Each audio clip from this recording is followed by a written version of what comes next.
Hello friends, this is Aastik Dave welcomes you on my YouTube channel Netshala. Friends, आज जिस topic की हम बात करने वाले हैं वो एग्ज़ाम में कई बार पूछा हुआ है और कई सारे फॉर्मूलेस उसमें लगते हैं और किसी भी एक फॉर्मूले के बेसिस पे आपसे एग्ज़ाम में क्वेश्चन पूछा जा सकता है। तो हम स्टार्ट करने से पहले आपको बता दूं मैं कि पहले अपने वीडियो की रिजोल्यूशन को चेंज कर लें, इसे फुल एचडी में देखें ताकि आपको बोर्ड पे लिखे हुए सारे कंटेंट समझ में आए। आज मैं आपको कुछ फॉर्मूलेज भी बताऊंगा और उन फॉर्मूलेज को बनाने का तरीका भी बताऊंगा। टॉपिक कल जो हमने टॉपिक पढ़ा था या इसके पहले आपने वीडियो में जो भी टॉपिक देखा है वो टॉपिक आपने देखा होगा ऑपरेटिंग साइकिल, वर्किंग कैपिटल में ऑपरेटिंग साइकिल कैसे बनती है। तो हमने ऑपरेटिंग साइकिल तो समझ लिया, अब ऑपरेटिंग साइकिल के आगे के पार्ट पे आते हैं कि हम अपनी वर्किंग कैपिटल रिक्वायरमेंट कैसे निकालते हैं या ऑपरेटिंग साइकिल के डेज कैसे कैलकुलेट करते हैं। मीन्स यहाँ पर हमको सब कुछ जो पढ़ना है वो पढ़ना है वर्किंग कैपिटल के बारे में। तो कुछ भी स्टार्ट करने से पहले हम लोग कुछ फॉर्मूलेस यहाँ पर लिखवा रहा हूँ मैं, उनको समझें और वो सारे फॉर्मूलेज आपको याद भी हो जाएंगे। ये फॉर्मूलेज आपको रेशियो एनालिसिस में भी काम आएंगे, यही फॉर्मूलेज आपको वर्किंग कैपिटल में भी काम आएंगे। तो दो चैप्टर आपके कवर होते हैं, रेशियो एनालिसिस और वर्किंग कैपिटल, अगर हम इस लेक्चर को पूरा ठीक से समझें तो। ठीक, तो हम जो पढ़ रहे हैं वो पढ़ रहे हैं ऑपरेटिंग साइकिल का कैलकुलेशन कैसे होता है और वर्किंग कैपिटल में ऑपरेटिंग साइकिल का यूज़ कैसे किया जाता है। तो हमारा मैं टॉपिक लिख देता हूँ यहाँ पर, जो हम पढ़ रहे हैं वो क्या पढ़ रहे हैं, ऑपरेटिंग साइकिल। ठीक, तो कुछ फॉर्मूलेज मैं यहाँ पर नोट करवा रहा हूँ आपको, पहले वो फॉर्मूलेज नोट करें और उससे दो चीज़ें कैलकुलेट होगी, वर्किंग कैपिटल रिक्वायरमेंट भी कैलकुलेट होगी और आपका जो नंबर ऑफ डेज, कितने एक साइकिल में कितने डेज लगते हैं, एक पर्टिकुलर टाइम पीरियड, स्टॉक का होल्डिंग पीरियड कितना है, WIP का होल्डिंग पीरियड क्या है, वो भी हम सीखने को मिलेगा। तो सबसे पहले बात करते हैं अपन रॉ मटेरियल टर्नओवर।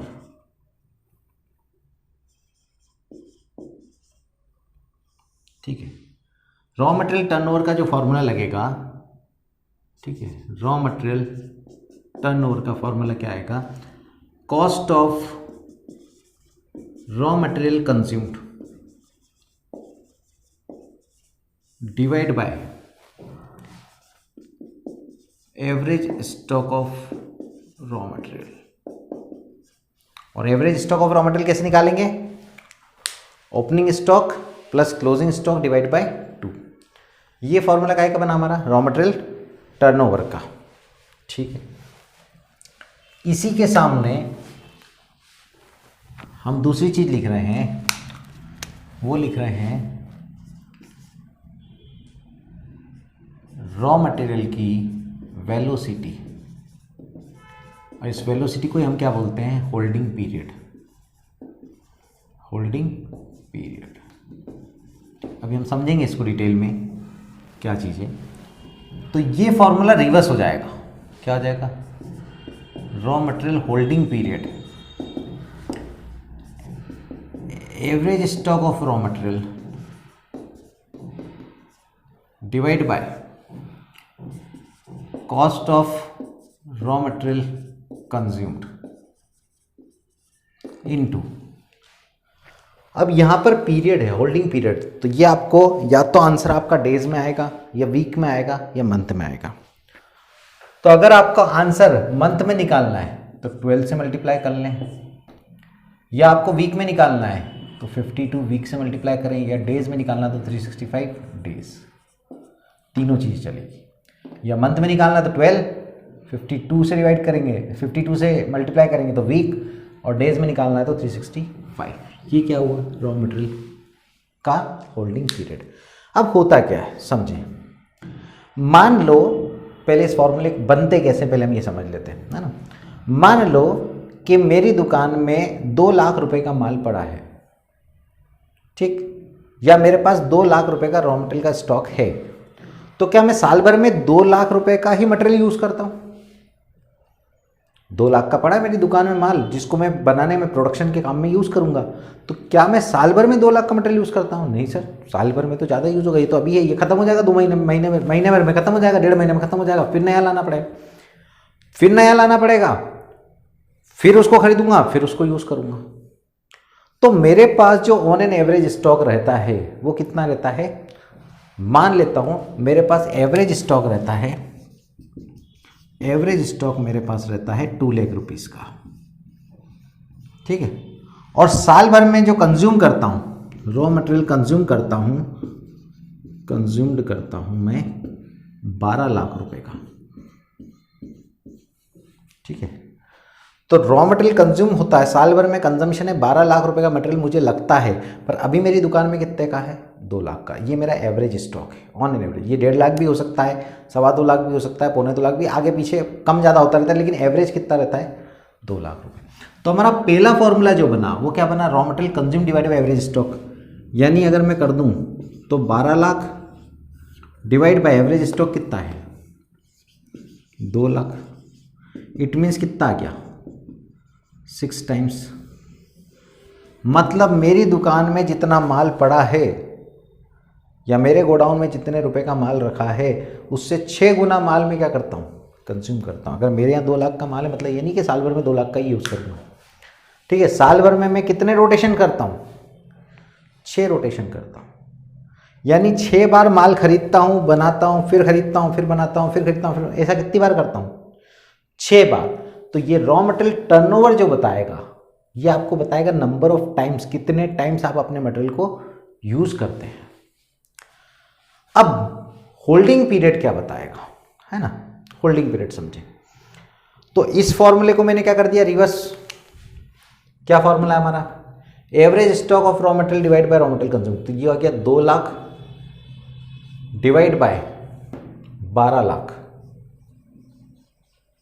और इनटू मंथ कर लेते, कितने मंथ में निकालें तो 12, ठीक है। तो ये कितना आ जाएगा?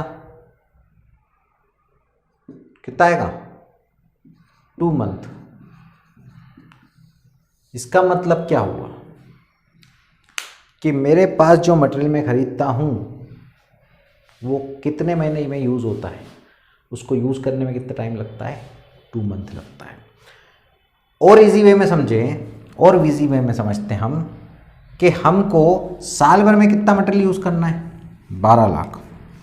सर 12 लाख रुपए के मटेरियल को यूज़ करने में लगते हैं 12 मंथ।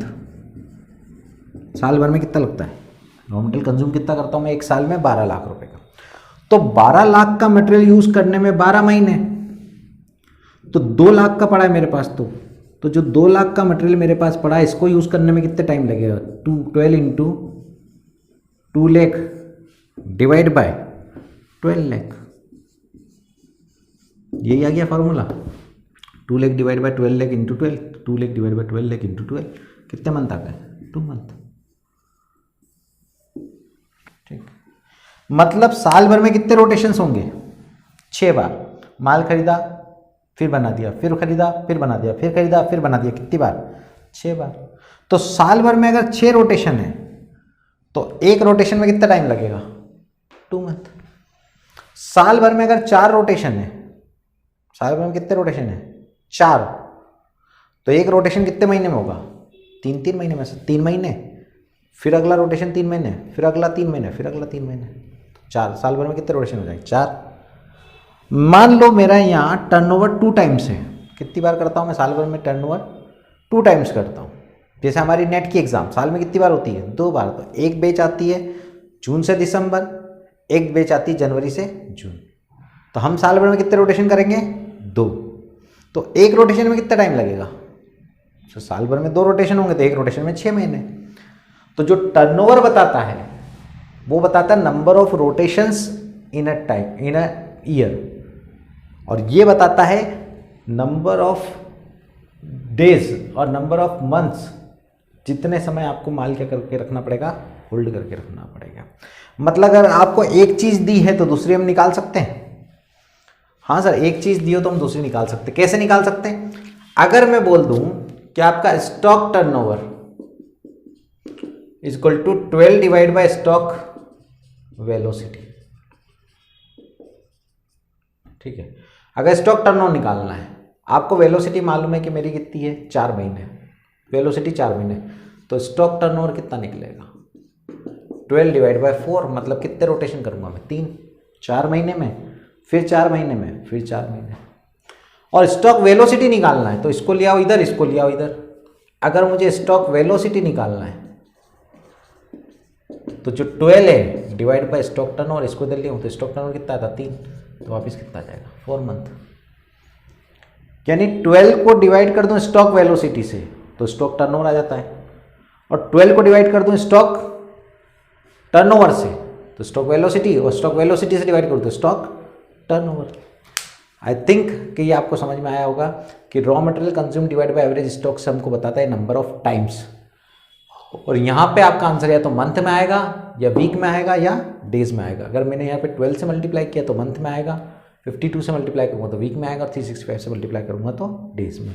सिंपल है, 12 लाख का माल यूज़ करने में 12 महीने लगते हैं, तो 2 लाख जो मेरे पास एवरेज पड़ा है उसको यूज़ करने में कितने दिन लगेंगे, तो 2 महीने लगेंगे। तो ये टाइम में बताएगा, दोनों एक दूसरे के रिवर्स फॉर्मूले। आगे बढ़ते हैं और कुछ और समझते हैं। ये तो हो गया रॉ मटेरियल की बात।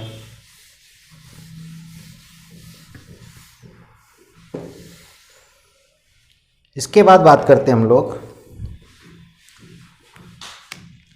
ठीक है, ये हमने पहला फॉर्मूला पढ़ा रॉ मटेरियल का।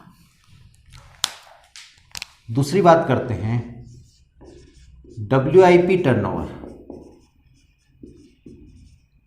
ठीक है, अब WIP का टर्नओवर क्या होगा, तो यहां रॉ मटेरियल यूज करते हैं, और रॉ मटेरियल से क्या बनाते हैं हम, फिनिश गुड्स, यानी प्रोडक्शन करते हैं। तो यहां पे क्या आ जाएगा, cost of production divide by average stock of WIP। WIP से क्या यूज होता है, प्रोडक्शन होता है। जो काम चल रहा है वो कंप्लीट होगा तो क्या बन जाएगा, प्रोडक्शन। ठीक, और इसका रिवर्स इधर लगा देते हैं, WIP वेलोसिटी, यानी होल्डिंग पीरियड।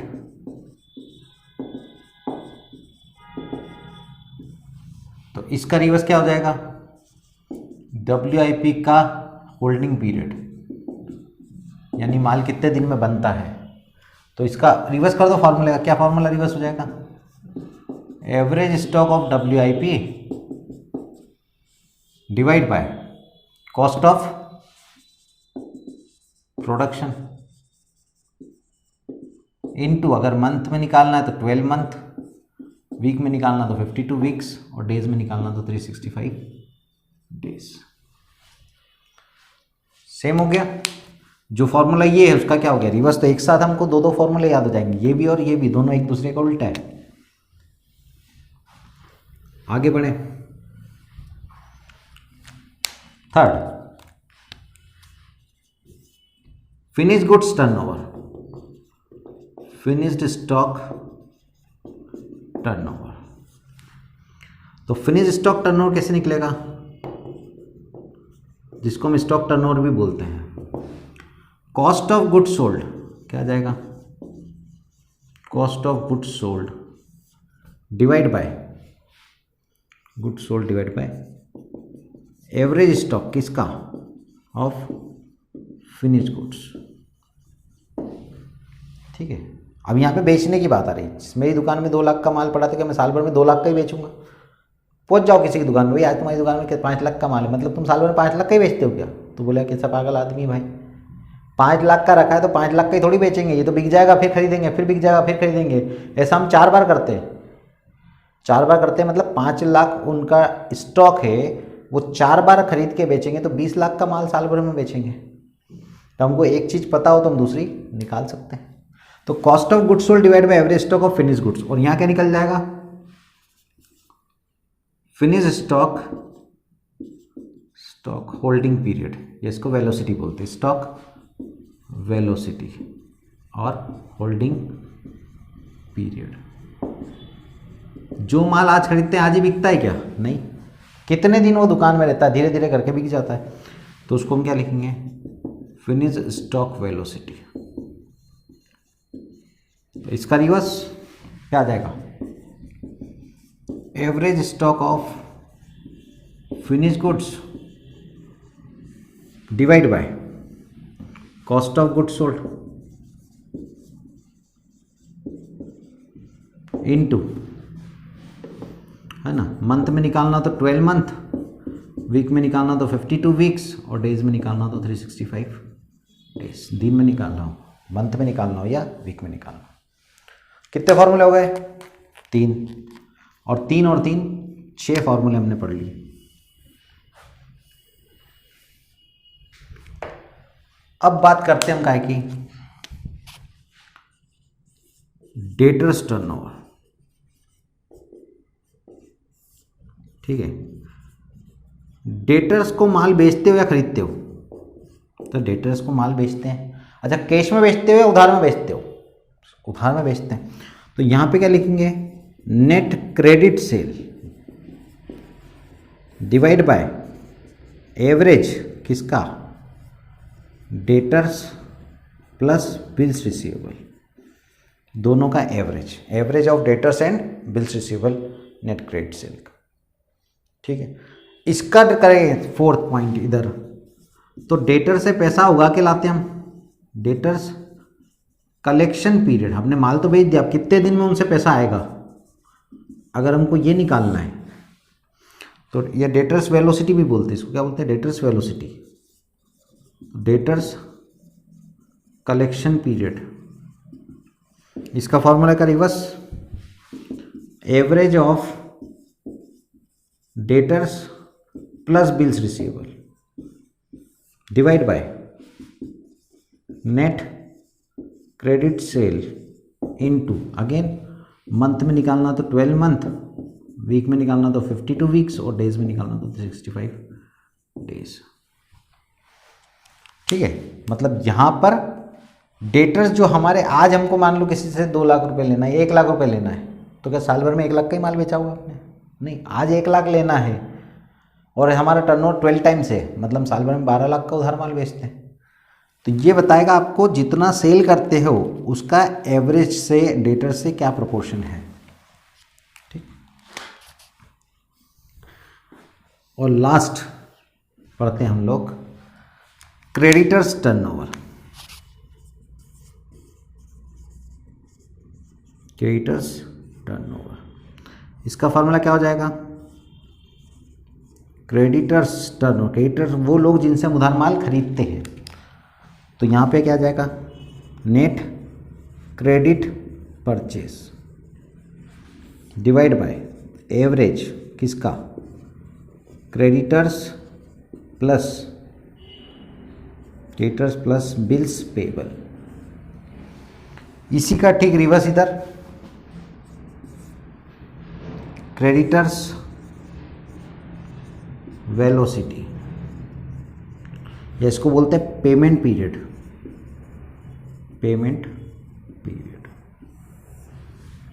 तो क्रेडिटर्स पेमेंट पीरियड किससे हो जाएगा, क्रेडिटर्स पेमेंट पीरियड, तो ऊपर एवरेज किस किस का, creditors plus bills payable divide bye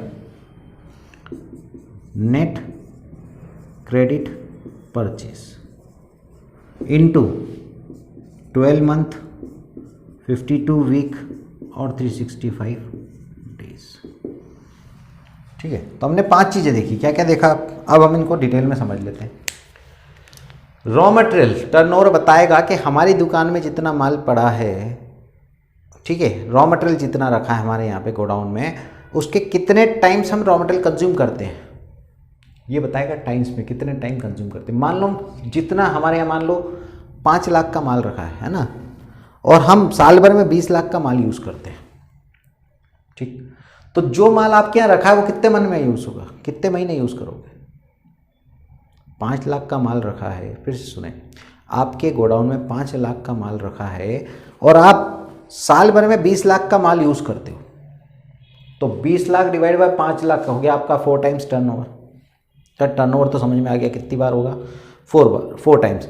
5 lakh का माल खरीदेंगे, फिर यूज़ करेंगे, फिर वो खत्म हो जाएगा, फिर खरीदेंगे, फिर यूज़ करेंगे, फिर खरीदेंगे, फिर यूज़ करेंगे, फिर खरीदेंगे, ऐसा 4 बार करेंगे। तो 5 लाख का खरीदा, फिर 5 लाख का खरीदा, फिर 5 लाख का, फिर 5 लाख का, टोटल कितना खरीद लिया, 20 लाख का। तो ये तो आ गया आपका टर्नओवर। पर ये जो 5 लाख का माल आपके पास रखा है, ये कितने महीने तक आपके पास रखा रहेगा, इसका होल्डिंग पीरियड कितना है? सर अभी हमको ये समझ में आया कि हम 4 रोटेशन करेंगे, ये तो समझ में आ गया कि हम 5 लाख के माल को खरीदेंगे, फिर यूज़ करेंगे, फिर 5 लाख खरीदेंगे, फिर यूज़ करेंगे, ऐसा कितनी बार करेंगे, 4 बार, ये समझ में आ गया। तो आप साल भर में 4 बार रोटेशन करोगे तो एक रोटेशन में कितना टाइम लगेगा? 12 को डिवाइड कर दो 4 से, यानी आपका जो टर्नओवर आया वो कितना आया, 4, और 12 डिवाइड बाय 4, मतलब एक बार जो माल खरीदा 5 लाख का, उसको यूज़ करने में 3 महीने लगेंगे। 3 महीने तक वो चलेगा, फिर खत्म हो जाएगा, फिर खरीद लेंगे 5 लाख का, फिर 3 महीने तक चलेगा, फिर वो खत्म हो जाएगा, फिर खरीद लेंगे 3 लाख का। ऐसा 4 बार करेंगे, 4 बार करेंगे, मतलब आपका 3-3 महीने का ड्यूरेशन लगेगा। तो ये बताएगा 3 मंथ होल्डिंग पीरियड। जो माल आपके यहाँ होता है वो 3 महीने तक आपके पास रखा रहता है, 3 महीने तक रखा रहता है। और ये बताता है आप साल भर में कितने रोटेशन करते हैं, 4 रोटेशंस करते हैं। मान लो आप साल भर में 6 रोटेशन करते हैं, कितने रोटेशन करेंगे, 6, तो एक रोटेशन में कितना टाइम लगेगा, 2 महीने, 2 महीने, फिर 2 महीने, फिर 2 महीने, फिर 2 महीने, ऐसा कितनी बार करोगे, 6 महीने। तो जो रॉ मटेरियल खरीदा वो 2 महीने तक आपके पास रखा रहेगा, फिर यूज़ हो जाएगा, फिर खरीदोगे, फिर 2 महीने तक रखा रहेगा, फिर यूज़ हो जाएगा। तो यहाँ पे 2 मंथ आ जाएगा। अब WIP में भी सेम ऐसे ही चलेगा। ठीक, इन फॉर्मूले को याद कैसे रखें, देखो याद रखने का तरीका बताता हूँ, बहुत आसान सा तरीका। सबसे पहली चीज़ देखो कि आपको पूछा किसके बारे में।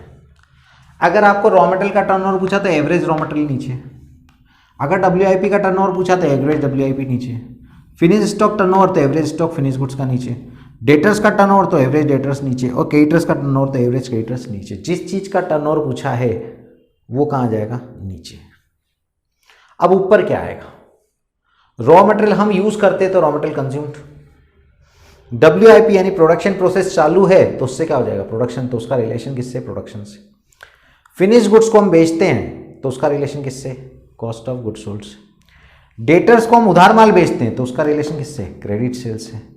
और क्रेडिटर्स से हम माल खरीदते हैं तो उसका रिलेशन किससे, परचेस से। तो क्रेडिटर्स का रिलेशन क्रेडिट परचेस से, डेटर्स का रिलेशन क्रेडिट सेल्स से, फिनिश गुड्स का relation cost of goods sold से, एवरेज स्टॉक WIP का रिलेशन कॉस्ट ऑफ प्रोडक्शन से, और रॉ मटेरियल का रिलेशन रॉ मटेरियल कंज्यूम्ड से। और अगर ये रिलेशन मालूम है तो ये भी याद हो जाएगा। इसका ठीक क्या हो गया, उल्टा कर दिया। तो ये 10 फॉर्मूले आपको समझ में आ गए। ठीक है, अब मान लो हमको बोल दे कि वर्किंग कैपिटल निकालना है। अब वर्किंग डेज देखो, हमने कल जो सीखा था लास्ट वीडियो में, आपने अगर वो वीडियो नहीं देखा तो एक बार वो वीडियो देख लें, है ना। मैं उसकी लिंक यहाँ पे शेयर कर देता हूँ कि ऑपरेटिंग साइकिल क्या होती है। आप पहले ऑपरेटिंग साइकिल देख लें, उसके बाद इस वीडियो को देखें तो जल्दी समझ में आएगा आपको। अगर आपके ऑपरेटिंग साइकिल का टाइम निकालना है तो मान लो इससे आपने कैलकुलेट कर लिया कि आपका जो रॉ मटेरियल है आपके यहाँ कितने दिन रहता है। सर 30 दिन हमारा रॉ मटेरियल रहता है। WIP कितने दिन रहता है, सर 45 दिन प्रोडक्शन में लगते हैं। फिर फिनिश स्टॉक कितने दिन रहता है, सर 60 दिन तक तो माल बिकता ही नहीं है, बन करके तैयार हो जाता है, लेकिन बिकने में कितने दिन लग जाते हैं, 60 दिन। फिर डेटर्स को उधार बेचते तो कितने दिन में पैसा आता है, तो 30 दिन हो गए, 45 दिन हो गए, 60 दिन हो गए, और उदाहरण देते हैं 45 दिन की। ठीक, तो 45 और 45 90, 90 और 9 6 15, 150 और 30, टोटल कितने दिन हो गए, सर 180 दिन हो गए। उसमें से हम उधार ले लेते कितने दिन का, 60 दिन का हम उधार, 2 महीने की उधार ले लेते हैं, तो हमको कितने दिन का पैसा लगाना पड़ेगा, 120 डेज का। ये आपकी क्या गई, number of days in an operating cycle. एक ऑपरेटिंग साइकिल में कितने नंबर ऑफ डेज आपको लगेंगे, तो ये इससे निकलेगा। ठीक है, एवरेज साइकिल में रॉ मटेरियल का होल्डिंग पीरियड निकाल लो, WIP का होल्डिंग पीरियड निकाल लो, स्टॉक का निकाल लो, डेटर्स का निकाल लो, इन सबको जोड़ के, और क्रेडिटर्स का क्या कर दो, माइनस, क्योंकि इन सब से पैसा, इन सब में आप पैसा खर्च होगा और यहाँ से यहाँ पेमेंट करोगे आप। ठीक है, ये आपने उधार बेचा है तो आपका पैसा उसमें अटक रहा है, और ये आप उधार ले रहे हैं तो उसमें आपको क्रेडिट मिल रहा है, तो इसको माइनस कर देंगे। ये आपका क्या, रॉ मटेरियल का होल्डिंग पीरियड। आपसे पूछे वर्किंग कैपिटल रिक्वायरमेंट कितनी, ठीक है, आपसे पूछ ले कि वर्किंग कैपिटल रिक्वायरमेंट कितनी लगेगी, अमाउंट निकाल के बताओ। तो मान लो आप रॉ मटेरियल कंज्यूम करते हो 4 लाख का, 4 लाख का साल भर में, तो 30 दिन में कितना, 4 लाख इंटू 30 डिवाइड बाई 60, उससे आ जाएगा 300, ठीक है, 30 डिवाइड बाई 360।